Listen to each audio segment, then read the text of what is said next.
Number 15, we want to find the x-intercept and the y-intercept. So on a graph, this is your x-axis. We're trying to find where does it cross the x-axis? Where's the x-intercept? So let's say it's right here. What do I know is true? Well, I know I moved over some amount. I don't know. It could be 3, 4, 5. I don't know. But I do know I've gone up what?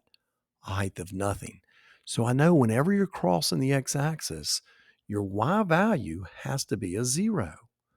And in the same way for the y, when you're crossing the y, I know you've moved over none. I don't know how high up you've gone, but I know your x value is going to have to be 0.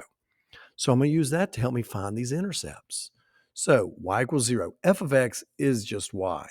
So I'm just going to say there's 0. There's y equals x minus 2 times x plus 3. They already factored it for us. How nice of them. So I have one thing times another equaling 0. What do you know is true? If two things multiplied give you 0, one of them's got to be 0. So I know this x minus 2 has to be a 0, or maybe it's the x plus 3 that's 0.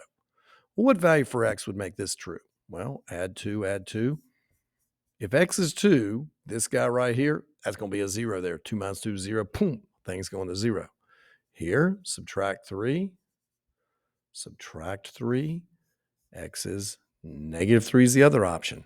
So the x-intercept, it has one at 2, 0, and the other one is crossing at negative 3, 0. The y-intercept, well, y-intercept's always simple. You just plug in 0 into the x values. So 0 minus 2 times 0 plus 3. Let's see what we get. 0 minus 2 is negative 2 times 0 plus 3 is 3. We get negative 6 for our y. Our x is 0. Our y is negative 6. Number 16. X squared minus 9. That looks familiar. Well, again, x-intercept, we know the y value is 0. For y-intercept, we know the x will be 0. So this equation will be 0 is equal to x squared minus 9. We have to factor that. We should recognize that as a difference of squares. Okay, so now I know what's going to make x minus 3 0? What's going to make x plus 3 0? Well, here, if I add 3, I'm going to get 3. Subtract 3, I'm going to get what? Negative 3. Okay, so the x-intercept, x is 3, the y is 0. Marker's messing up. Negative 3, y 0.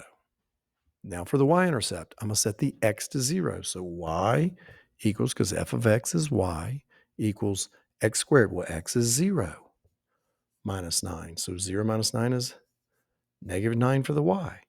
The x is 0. The y is negative 9. And there we have number 16.